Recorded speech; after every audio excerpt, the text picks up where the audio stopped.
I lived in the US for 5 years and decided to move back to India. And I tried so hard to move to the US back in 2019 and it just wouldn't work out for me. So, should I stay in Canada or should I move back to the US? Let's do a pros and cons comparison and compare Canada versus the US. Hi Kinds, welcome back to our channel Be Kind. So we moved to Canada about 2 years ago, and prior to moving here, Kriti was living in the US for 5 years. So we thought that in this video, we'll talk about the pros and cons of living in Canada or the US, so that if you are also in Canada, you can decide whether you want to stay in Canada or move to the US and see how your life would be across the border. I can give you the honest and raw pros and cons and experiences that I've had in both the countries. So let's start the video. But before we begin, in case you haven't subscribed to the channel, please hit that subscribe button. It will mean a lot to us. We've been making videos for 2 years now, and your support will really mean a lot to us, and we'll be able to take our channel to the next level. So for the first point, let's talk about the immigration policies both in the US and Canada. So I'm gonna start off with the US immigration policies. So for me personally, I went on a student visa back in 2014 and I did my master's from the US. I had 2-year F1 student visa, and after that you get 3 years to sort of work there on an OPT, and post the OPT program you have to apply for your H1B, which your company sponsors for you. You have to sort of get into that lottery system of getting the H1B picked. You have to continue getting that renewed, and you sort of are dependent on your company to get that renewed, and that process of moving from company to company can also get complex on that H1B visa. So I did not opt for it, and I decided to move back to India for good after 5 years of staying there. And overall, the immigration policies and process in US is very notorious. It's a very complex process. They have really long wait times, and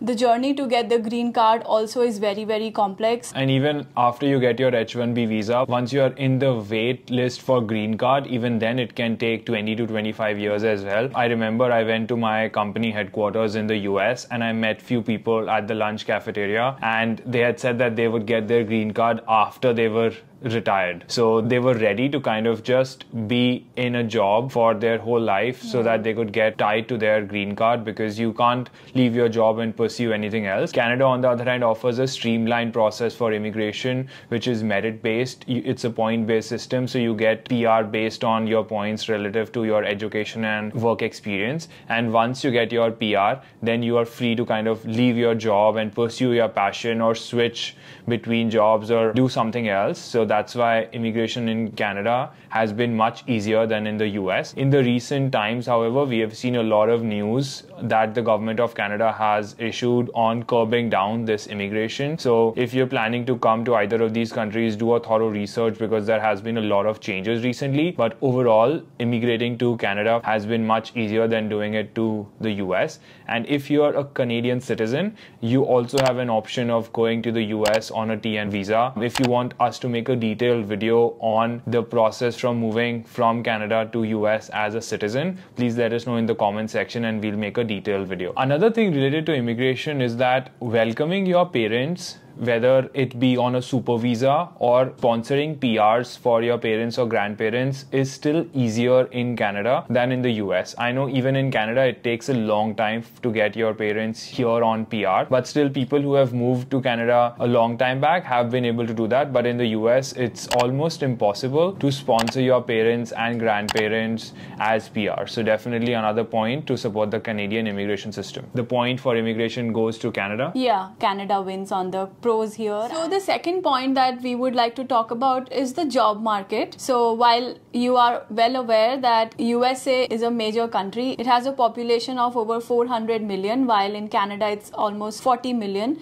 So, you know, US has so many major cities like New York, Texas, San Francisco, which is popularly known as the Silicon Valley hub. So obviously US has much larger tech companies. All your big companies, whether it's Google, Amazon, Microsoft, all all are originated from the US, and then obviously the banks that we have are also majorly in the United States. So if you're someone who likes the hustle bustle and or are interested in a competitive lifestyle or job, US is a better country compared to Canada. I have personally worked in the US too. I'm in the cybersecurity field, and when I was there, cybersecurity was growing, so it was a lot of hustle. It was not as simple as the work-life balance I have in Canada. I would get calls at 8 p.m., 9 p.m. because of the type of role I was in, and the competition to grow and to excel in your job. It was really tough work culture in USA compared to what I have in Canada now. And also I've noticed that in the same company, the same position, you're getting almost double the money in US than you're being paid in Canada. So there's a big discrepancy. And also the number of jobs for the same role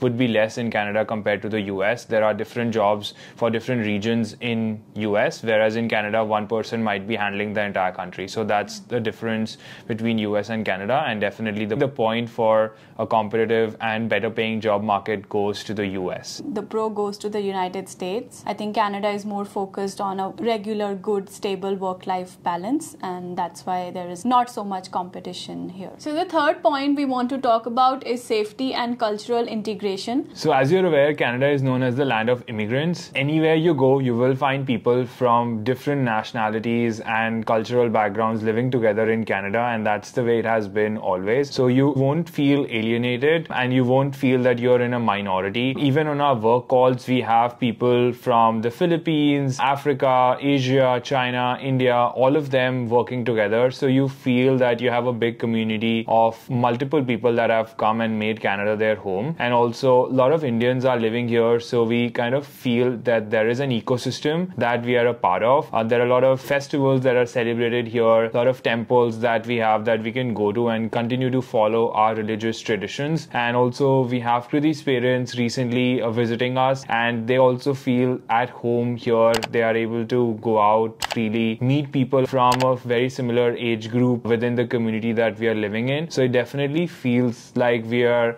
not too far away from India, even though physically we are in a different country. And Kriti, how was your experience of living in the US? Yeah, in the US it was, I would say, very, very different. When I moved, it was very limited. I think one point that I can remember is the Indian grocery stores that we have in Canada. We have so many around us. Anywhere you go, you will find some or the other Indian stores. But when I was staying in the US, I could just have limited options of one or two Indian stores. And not just Indian stores. You feel like an outsider in the US, especially that's exactly what I felt. You don't feel like that you sort of belong there, and people look at you differently. They think that you're not from their country, or they don't respect multiculturalism. Their racism is on your face, and I have experienced it, of course. So when we decided to move to Canada, we have never faced something like that, luckily. I know there is a little racism increasing here as well, but compared to the US, compared to the violence and the racist attacks that keep happening, and we keep hearing about targeting certain groups or communities, I think Canada is much more safer when it comes to safety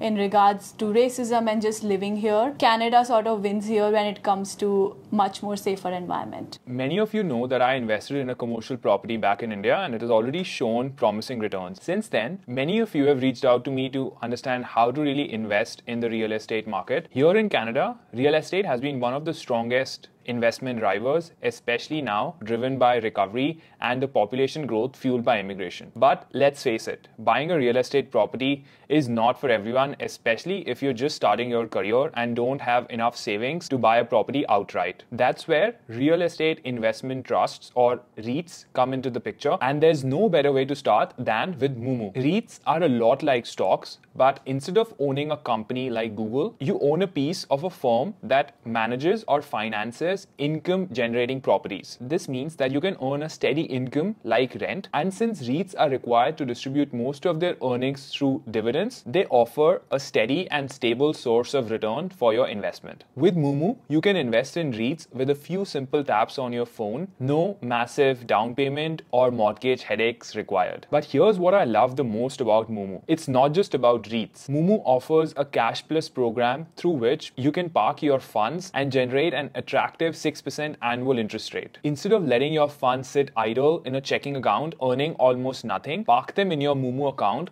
and see your money grow daily. Sign up using the link in the description box and get 60 days worth of free trading and up to $200 of cash rebate when you trade. Plus, enjoy a limited time 6% annual interest rate on your parked funds. So don't miss out on this opportunity to invest your funds using the link in the description box. And now let's go back to the video. So the next point we want to talk about is healthcare. As we all know, in Canada the healthcare is free, but obviously it comes with its con of wait times being really high, and you have to wait a lot in the ER or to get a doctor or a family doctor here. But I would say still comparing it to the US, I feel it better, and I can speak from personal experience there because when I was staying in the US, I caught a common cold and my fever was not going down, so I wanted to obviously get it checked with a doctor, and I called the local clinic there, and this was when I had insurance from my work, and they told me straight up that you have to wait 3 months. So I called her in October, I think, because it was getting cold, and she told me,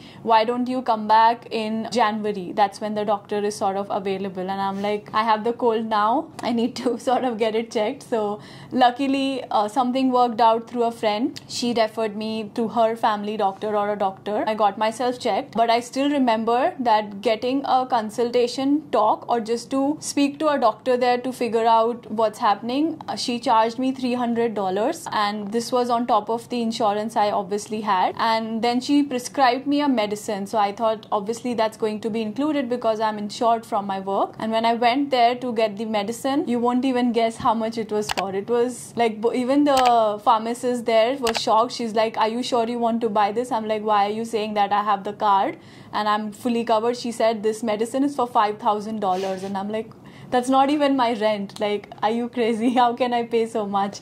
So she told me, I would suggest you don't buy this. I'm like, yeah, I don't think I want to buy it because even if I would go top of my insurance there, it was only $3,000 on the card for my medicines. So obviously I didn't end up buying, and I got better. By the time I could reach the doctor or met her, I was already feeling a lot better. So yeah, I think that was a very crazy experience compared to what we have had in Canada. And in Canada, while initially there was a bit of a struggle to find a family doctor, but once we found it, we were really impressed by the healthcare services, at least that we got. When there was a need to meet a doctor, we were able to meet them, and also a couple of times where we had to go to the ER, thankfully we didn't have to wait a lot. So again, it depends on your personal circumstances, but healthcare in Canada is definitely more inclusive. In the US, you have to pay for your insurance, and if you have a work, then of course your employer would pay. But if you don't have a job, or if you're doing a business, you're self-employed, the insurance cost in the US would be much higher than in Canada. So of course, healthcare for Canada is a win over the US. And I remember I was in a contract job in the US, and for those 6-7 months I had no insurance. I didn't have any health insurance, which is a very risky thing to do. And obviously, if I tried to purchase on my own, it was very, very expensive. So the last point for this video that we want to talk about is the cost of living. Canada has seen a lot of inflation and things have gone crazy expensive here, especially if you're living in major cities like Toronto and Vancouver. While comparing it to the US has a lot of options because obviously it's a bigger, larger country and there are a lot of major cities. So I've got the opportunity to stay in at least 4 different states and different cities. So I've stayed in smaller cities as well as major cities like Boston and Atlanta, and I've also stayed in small cities like Connecticut, which is closer to New York. So from my experience, I can say that the cost of living varies there, of course. So if you're staying in a major city like Boston, my rent was really high. The pay also, they pay you more if you're staying in cities like New York, Boston or Chicago. And if you're in a small city like Connecticut, there are a lot of opportunities. The cost of living is much more better because it's in a suburban area and you still have good jobs there and you get a good pay. While on the other hand, here you have major job opportunities in Toronto and Vancouver, or you can see some in Alberta too.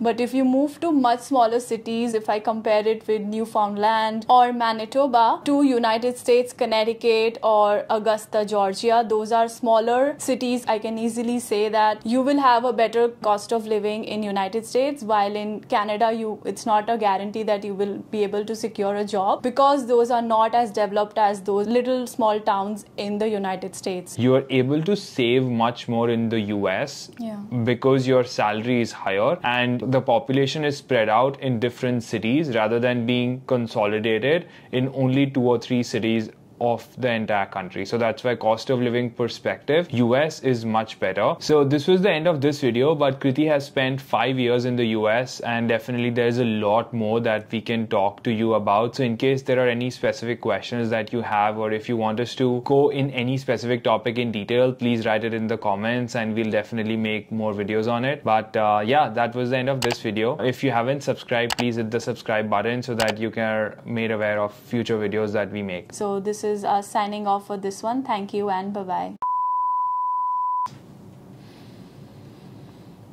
Huh? Sorry. I got blank. One more time.